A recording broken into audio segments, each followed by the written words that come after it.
É muito bom ser portador de boas notícias, de boas novas, em todas as áreas da nossa vida. É claro que em algum momento, tanto da nossa vida cotidiana quanto da nossa vida ministerial, a gente precisa dar notícias não boas, não agradáveis, más notícias para algumas pessoas. Mas esse não é o desejo do nosso coração. A Bíblia diz que os pés daqueles que levam as boas novas são formosos. São formosos. E nós precisamos nos esforçar sempre para sermos portadores de boas novas, de boas notícias, porque isto é bom e isto é agradável. Não só de boas notícias da vida cotidiana, mas das boas novas do Evangelho. É muito bom ter a convicção que nós temos todos os dias boas novas para aqueles que estão à nossa volta. Que a mão de Deus esteja sobre nós e que nós sejamos sempre portadores de boas novas. Queridos, sejam bem-vindos à Academia de Pregadores. Eu sou o pastor Anderson Silva, estamos nas nossas lições bíblicas de escola dominical, terceiro trimestre de 2024, currículo dos adultos. Chegamos ao final do trimestre. Na aula de hoje, como está aí na sua tela, nós vamos estudar a lição de número 13, do dia 29 de setembro de 2024. O título da nossa lição é Esther, a portadora das boas novas. Nessa lição, nós veremos o desfecho da história do livro de Ruth, que nós começamos a estudar nesse trimestre, a partir do livro de Esther, aliás, né? Que nós começamos a estudar nesse trimestre a partir da lição de número 6. Como eu disse, desde o início, é uma história envolvente, empolgante, uma história que tem muita coisa para nos ensinar. E nós vamos perceber que a história não findou de maneira trágica. Então, nós vamos tratar destas boas novas que Esther era portadora. O texto áureo da nossa lição está em Esther capítulo 8 e o versículo 16. E para os judeus houve luz, e alegria, e gozo, e honra. O que me chama atenção nesse versículo, a história dos judeus não terminou de forma trágica. E nós aprendemos aqui que a última palavra da nossa vida vem de Deus, vem do Senhor. A nossa história não se encerra de forma trágica. E para os judeus houve luz e alegria e gozo e honra. Perceba que são coisas que todos nós queremos. Mas para que a gente tenha honra, para que a gente tenha gozo e para que a gente tenha alegria, precisamos andar na luz. A primeira coisa, para os judeus houve luz e alegria e gozo e honra. Verdade prática. O Senhor é poderoso para transformar trevas em luz, tristeza em alegria, angústia em júbilo, humilhação em honra. Eu gosto de dizer, gente, que Deus é perito em transformar situações adversas em situações de bênção. Já parou para perceber isso? Deus é perito em transformar situações adversas em situações de bênção para a nossa vida. Quando você enfrentar qualquer adversidade, não se esqueça, Deus pode mudar esse quadro, Deus pode transformar. O nosso problema é que às vezes a gente não vê saída. A gente olha, meu Deus, como que Deus vai fazer? Não é possível, não tem jeito, eu não vejo uma saída. Deus sempre tem uma saída. Eu vou repetir aqui aquilo que já falamos há 2 lições atrás, desde a lição número 11, em uma só noite, em um dia, em 24 horas, Deus mudou totalmente o quadro do povo judeu. Numa noite estava Amã e o rei Assuero jantando na casa de Esther e a sentença era uma sentença de morte para os judeus. Na outra noite, 24 horas depois, tudo estava mudado. Deus pode agir e ele age melhor do que nós pensamos. Às vezes a gente fala, tenta ajudar Deus, sabe? Às vezes a gente fica, isso aí eu só podia fazer, mas podia fazer desse jeito. Não tente ajudar Deus. Deus sabe muito bem o que fazer. Palavra-chave da nossa lição, boas novas. O texto bíblico da leitura bíblica em classe está em Esther, capítulo de número 8, versículos 4 ao 8, capítulo 9, versículos 29 ao 31 e o capítulo 10, do versículo 1 ao 3. O texto nos diz o seguinte: E estendeu o rei para Esther o cetro de ouro. Aqui ela estava entrando a segunda vez diante do rei. Então Esther se levantou e se pôs em pé perante o rei. E disse: Se bem parecer ao rei, e se eu achei graça perante ele, e se esse negócio é reto diante do rei, e se eu lhe agrado aos seus olhos, Esther também, pelo amor de Deus, né? Esther aqui é a típica mulher que sabe o valor que tem e sabe usar o valor que tem para persuadir, olha só. Escreva-se, ela está sempre colocando um se, um se, um se. Ou seja, se o rei não faz o que ela está pedindo, isso quer dizer que ela não tinha essa graça toda diante do rei.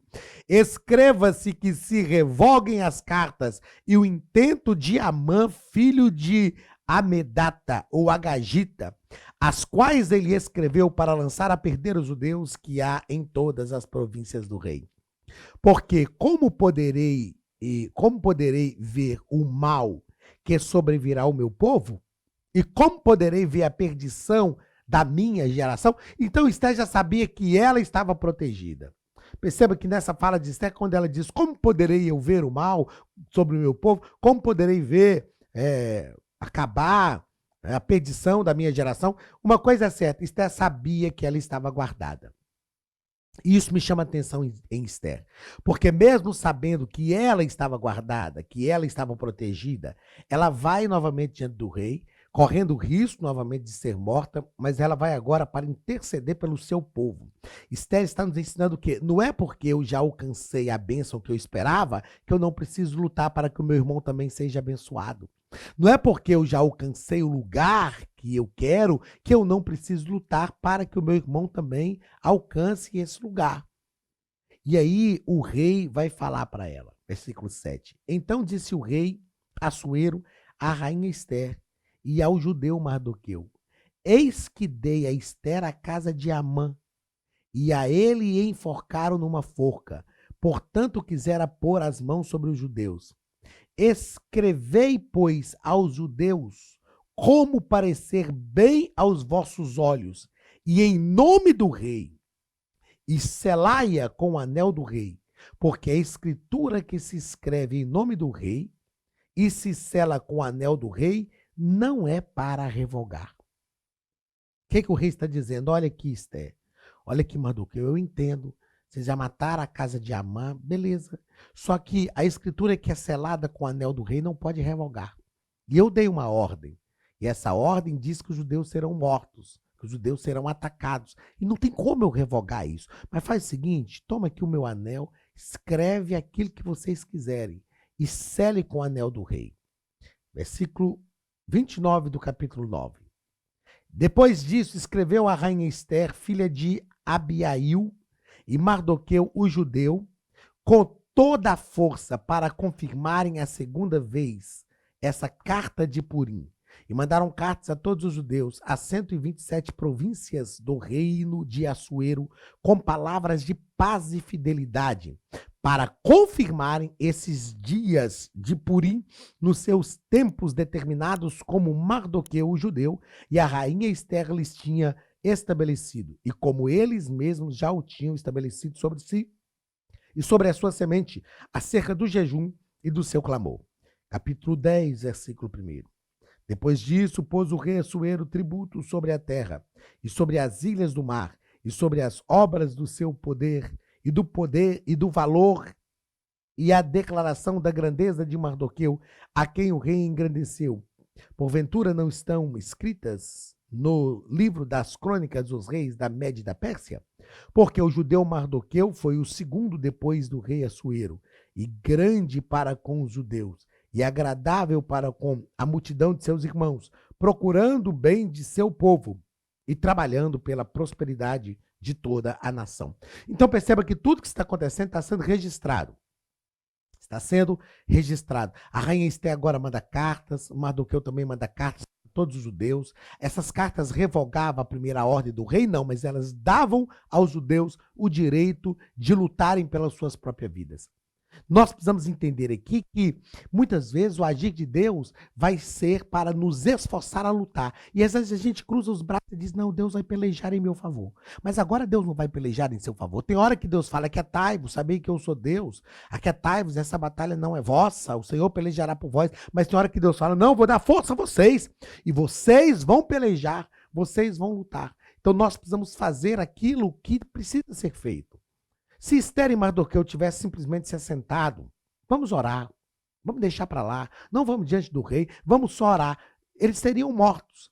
Eles confiaram em Deus, mas fizeram também aquilo que eles precisariam fazer. Primeiro ponto da nossa lição vai tratar sobre o pedido de defesa aos judeus e a concessão do rei. Primeiro parágrafo, a humildade de Esther e a sua súplica. Esther é humilde, ela vai entrar diante do rei novamente. A ideia aqui, se você ler o livro de Esther, como eu sempre tenho dito aqui, leia o livro de Esther. Esther vai pedir ao povo que jejuem. Primeiro, ela pediu o povo para orar e jejuar durante 3 dias e ela entrou diante do rei. Depois ela pediu que eles orassem de novo e ela entrou diante do rei em choro, em lágrimas, em prantos. E o rei, mais uma vez, estendeu para ela o cetro. O nosso escritor, neste primeiro parágrafo do primeiro ponto, diz que o que poderia ser feito? O rei podia revogar? Não, o rei não podia revogar. Os judeus podiam lutar? Eles não podiam lutar, porque o rei não tinha determinado sobre isso. Então, de maneira reverente, com toda humildade, Esther suplicou ao rei que revogasse a sua ordem, pondo fim ao intento de Amã. É como se Esther estivesse dizendo o seguinte: meu senhor, Amã está morto. Tudo bem, ok, isso resolveu o problema nosso em relação ao homem que queria acabar com a nossa vida. Mas tem uma ordem, tem uma lei assinada pelo rei e que não tem fim junto com Amã. Esta ordem está assinada e esse massacre vai acontecer. Havia ainda um desafio para os judeus e confiar em Deus não nos isenta de fazer a nossa parte. Foi justamente aquilo que eu acabei de falar. Nós confiamos em Deus, mas precisamos fazer a nossa parte. Havia um desafio que precisava ser vencido. Os judeus não estavam livres ainda da morte. Esther tinha que fazer alguma coisa. Eu vejo pessoas nos nossos dias, na igreja, né, que vem, pastor, eu estou orando. Eu falo, mas o que você está fazendo? Não, pastor, eu estou orando. Eu vou orar. Tá, mas você não está fazendo nada. Você não está fazendo nada? Quer dizer que você vai esperar o mal chegar? Ah, mas não, o mal vai chegar porque você não fez nada. Porém, Deus sempre tem uma orientação para a nossa vida. Segundo parágrafo, segurança jurídica. O nosso escritor deixou claro para a gente que em qualquer nação, todos devem estar sujeitos à lei. No reino da Média e da Pérsia, ocorre uma coisa interessante. As leis eram irrevogáveis. Não podiam voltar atrás. Lá no capítulo 6 de Daniel, quando eles fazem um edito para pegar Daniel, aquela situação que levou Daniel à cova dos leões, eles falam com o rei Dario, façamos um edito conforme dos médios e dos persas, que não se pode revogar. Eram leis irrevogáveis. O próprio rei não podia revogar a lei que ele tinha assinado. Nós precisamos entender que em qualquer nação, todos devem estar sujeitos às leis, desde que essas leis não confrontem uma ordem de Deus para nós, um princípio da palavra de Deus. Terceiro parágrafo deste primeiro ponto, o direito de defesa. Assuero não podia revogar seu decreto, mas emitiu outro decreto, uma espécie de contraordem que permitia aos judeus exercerem seu direito de defesa diante de seus inimigos no dia assinalado no decreto anterior. Bem, se ele revogar não pode, ele mesmo teve a ideia. Não, vamos fazer o seguinte, vamos dar aos judeus o direito de se defender. Porque se os judeus se defenderem, se aos judeus forem dado o direito de se defender, quem vai querer atacá-los? Isso aqui é prudência. Às vezes nós pensamos assim, eu sou crente, né? Deus bateu numa face, dê a outra. Não, meus irmãos, nós precisamos entender o seguinte, Jesus disse aos discípulos, quando os enviou, Jesus disse assim, eu vos envio como ovelhas em meio aos lobos. Portanto, sede manso como uma pomba, mas prudente como uma serpente. Eu não estou falando para a gente ser briguento, arrumar confusão, não, mas nós precisamos ter prudência, nós precisamos ter inteligência, nós precisamos saber nos posicionar, sede manso como uma pomba, mas prudente como uma serpente. Os judeus agora podem se defender. Não, mas nós somos de Deus, nós não nos defendemos. Vamos ficar aqui e esperar tirar a nossa própria vida. É isso que eles vão fazer? Não, meu irmão. Guerra é guerra. Eles vão se defender, eles vão lutar e só, na verdade, o que aconteceu? Só de saberem que eles iriam lutar, o próprio povo da Média e da Pérsia já recuaram. Outra coisa que o nosso escritor nos propõe, no dia da pretendida matança, aconteceu o contrário do que esperavam. Os inimigos, do que esperavam os inimigos. Os judeus se assenhoraram deles, inclusive ajudados pelos nobres e todos os maiorais das províncias que haviam ouvido falar de Mardoqueu e o temiam. Ou seja, esse ímpeto de tentar matar os judeus não era algo só de Mardoqueu. Outros ali no império também queriam fazê-lo. Na verdade, o povo judeu sempre sofreu essa rejeição. É o que nós estudamos aqui em algumas lições anteriores, o antissemitismo. Eles sempre sofreram essas perseguições. E haviam ainda alguns ali que queriam matá-los. Mas no dia que estava decretado para eles perderem a vida, eles se levantaram e se assenhoraram. Eles se assenhoraram daqueles que queriam matá-los. Ou seja, eles defenderam a sua própria vida. Nós precisamos estar prontos também para defender a nossa própria vida. Graças a Deus, a nós que estamos num país livre, isso praticamente não acontece. Mas existem alguns lugares que realmente é preciso ter uma postura defensiva para defender a sua vida e a sua família. Segundo ponto, a rainha Esther escreve boas notícias para o seu povo. Primeiro parágrafo do segundo ponto, a Academia de Pregadores tem um recado para você. Olá, queridos alunos e alunas da Academia de Pregadores, que bom ter você conosco neste momento tão especial. Estamos aqui para apresentar a nova plataforma da Academia de Pregadores, que foi construída ao longo dos últimos meses com muito carinho, um grande investimento, para levar até você não somente um conteúdo de excelência, mas também tecnologia de ponta. Veja comigo. Os cursos estão organizados por trilhas na página principal. Aqui você encontra sugestões, lançamentos, temas específicos e outras categorias. No final da página tem uma trilha com todos os cursos. Após começar os seus estudos, a primeira trilha será Continuar assistindo, que mostra somente os cursos iniciados por você. Sobre a capa do curso, consta o número de aulas, a carga horária e um botão para adicionar aos favoritos. Nesta seta, você pode expandir e ver um vídeo de introdução. Para fazer login, clique no avatar no canto superior direito e insira o seu e-mail e senha usados no cadastro. Caso tenha esquecido a senha, é só clicar neste link, preencher o e-mail cadastrado e a senha será enviada. No canto superior esquerdo fica o novo menu do portal. Ao abrir um curso pela primeira vez, você vê as informações do curso e do professor. E na lateral, ou logo abaixo, se for no celular, está a lista de módulos e aulas. Algumas aulas iniciais podem ser grátis e qualquer pessoa que fizer um cadastro rápido pode assistir. Após se matricular, aqui você vê as aulas concluídas, aulas liberadas ou agendadas. Você pode adicionar os favoritos, dar uma nota ao curso e acompanhar o seu progresso. E se você sair do curso e retornar depois, o sistema vai abrir exatamente a última aula assistida. Se estiver no computador, use esta seta para ampliar a tela. Logo abaixo da videoaula você encontra os links para baixar anexos, como áudio e apostilas. E neste campo em branco, pode fazer as suas anotações enquanto assiste. Depois é só imprimir ou salvar. Quando terminar o curso, clique no botão Emitir meu certificado e ele será gerado automaticamente no mesmo instante e sem custo. Clicando no avatar, você tem acesso ao seu perfil e histórico de pagamento. Em Meus Cartões, pode adicionar um novo cartão de crédito para fazer o pagamento do seu plano. Se você já era nosso aluno e seu cartão não aparece aqui, adicione um cartão na nova plataforma. Então aproveite as novidades e clique em Assine Agora. Escolha um dos planos, venha para a Academia de Pregadores, a maior escola bíblica online do Brasil.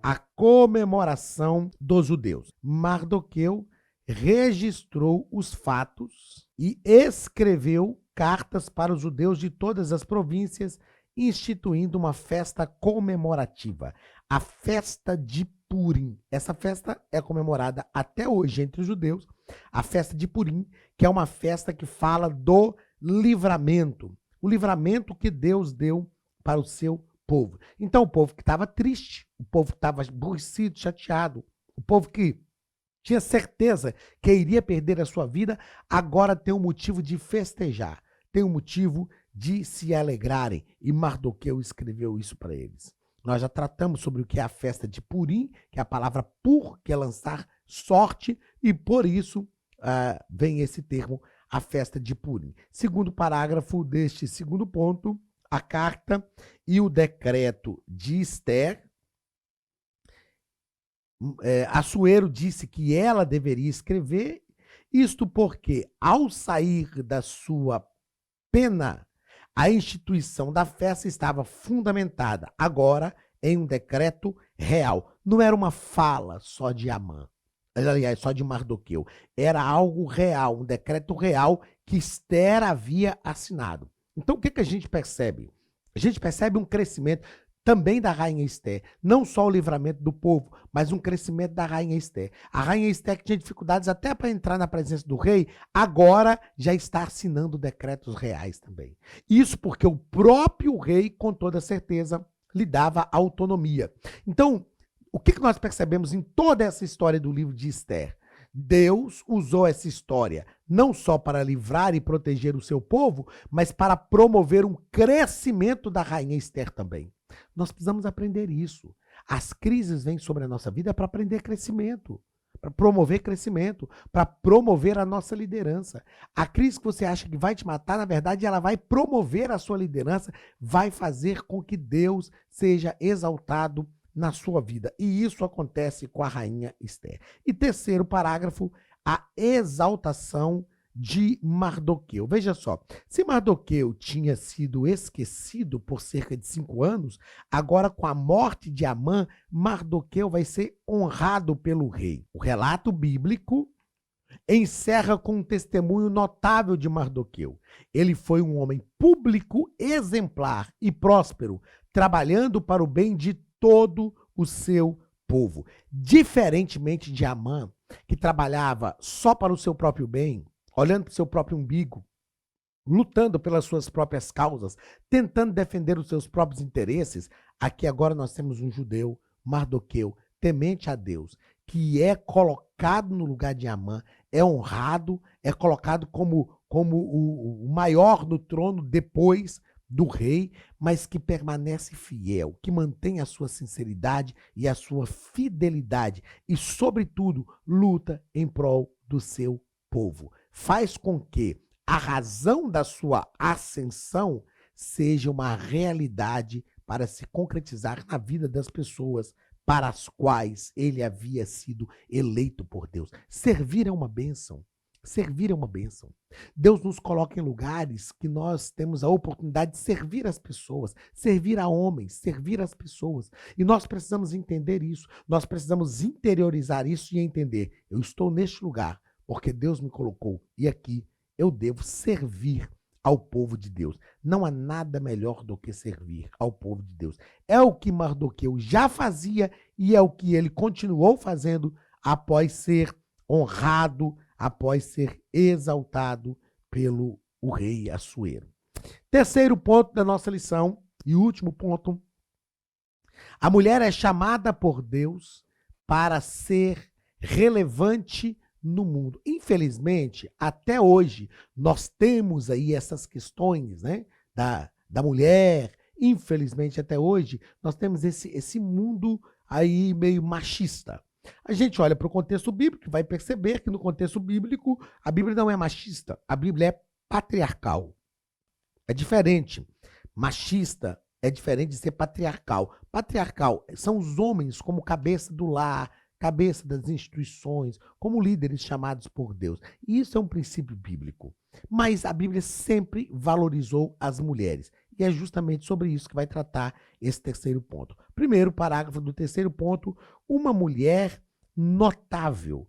Ruth foi uma mulher, aliás, Esther, Ruth também foi, mas é que nós estamos tratando de Esther. Esther foi uma mulher notável. Estudamos as duas durante esse trimestre, né? Mas Esther foi uma mulher notável. Desde o início da sua vida, ela se sujeitou ao senhorio do seu primo Mardoqueu, depois foi para o palácio. Ela não ficou arrogante quando se tornou rainha, dizendo, agora cala a boca, meu primo, porque agora quem manda nesse negócio sou eu rainha agora. Não, ela obedecia também à voz de Mardoqueu. Ela foi realmente uma mulher notável. E ela demonstrou outra coisa muito interessante aqui, ó. A firmeza moral de Esther fez dela uma mulher notável. Ela entendeu ela entendeu o propósito de Deus para a sua vida. Isso aqui, ó, é fenomenal. Ela entendeu o propósito de Deus para a sua vida. Ela entendeu que tinha ascendido ao trono por um propósito de Deus.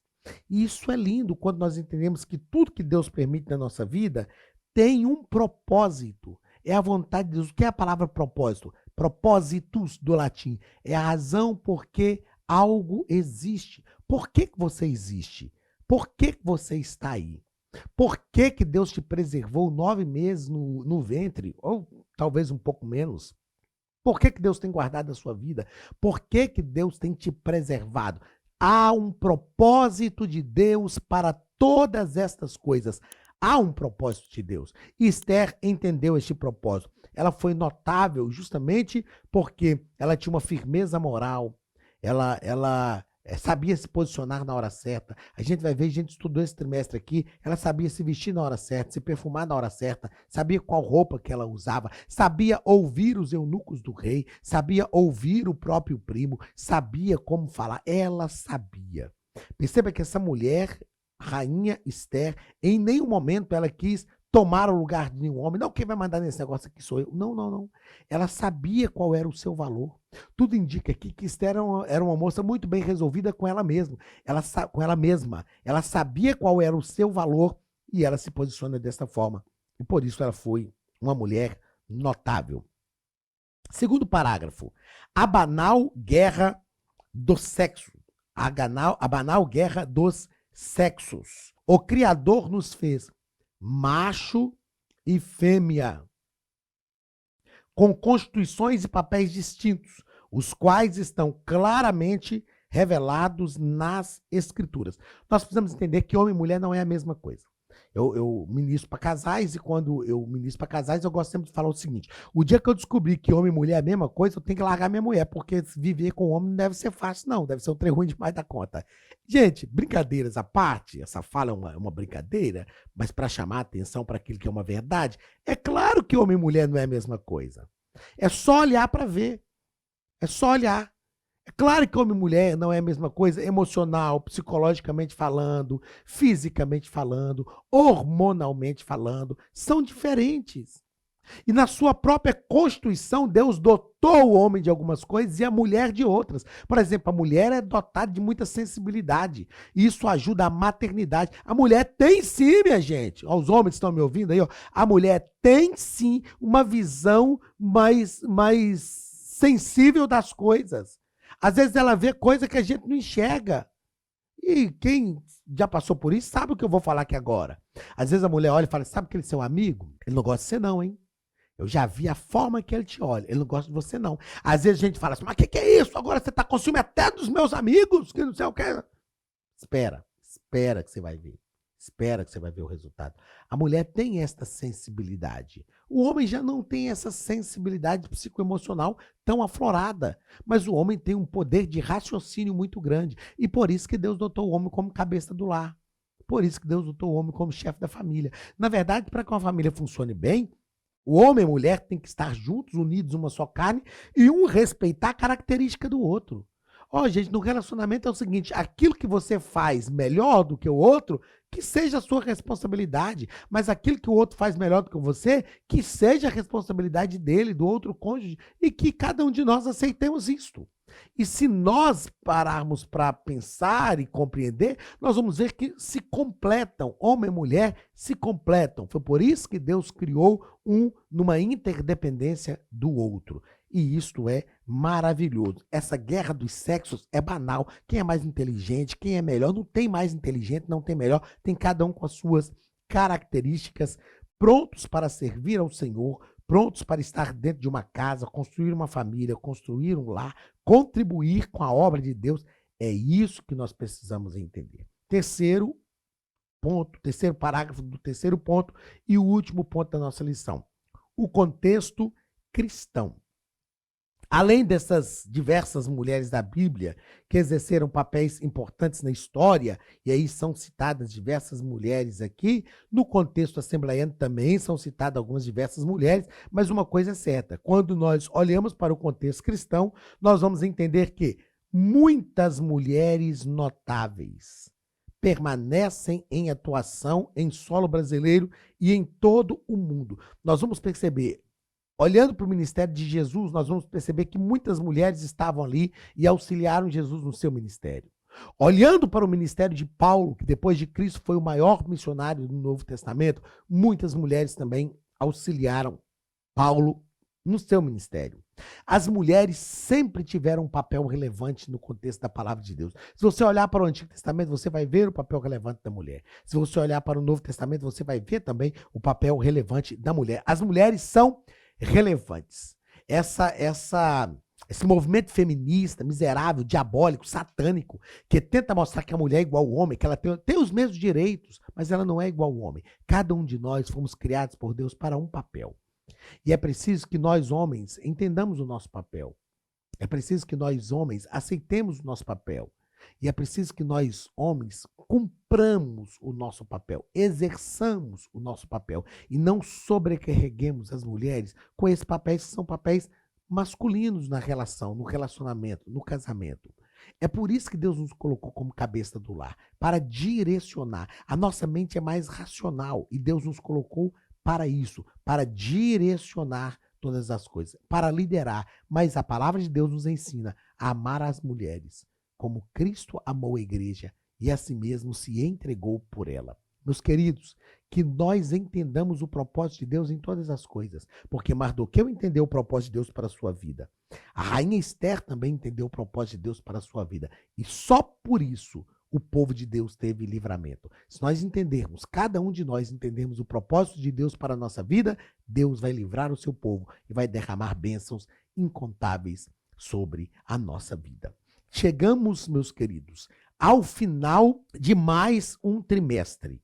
Chegamos ao final do terceiro trimestre de 2024. Nós vamos iniciar o quarto trimestre de 2024 com um assunto também interessante, importante e muito relevante. No próximo trimestre, nós vamos estudar sobre as promessas de Deus. Confie e viva as bênçãos do Senhor, porque fiel é o que prometeu. Com lições, 13 lições, escritas pelo pastor Elinaldo Renovato de Lima, pastor que jubilou, mas foi por muitos anos pastor presidente da Igreja Assembleia de Deus em Parnamirim. Nós vamos aprender com esse que é um escritor veterano da nossa CPAD, nós vamos ter lições importantíssimas para a nossa vida. É um prazer sempre, eu gosto sempre de dizer isso no início, no fechamento de um trimestre, é um prazer ter a sua audiência aqui conosco na Academia de Pregadores. Muito obrigado mais uma vez, você que trilhou conosco essa jornada de 13 lições, que a mão de Deus esteja sobre a sua vida, que o Senhor te recompense e na semana que vem nós iniciamos um novo trimestre. Eu tenho certeza que Deus também vai nos abençoar e transformar a nossa vida através da palavra de Deus. Mais uma vez, um grande abraço do pastor Anderson Silva, da Academia de Pregadores, e até a semana que vem, até o nosso próximo trimestre, em nome de Jesus. Deus te abençoe, abençoe a sua casa e te guarde em tudo.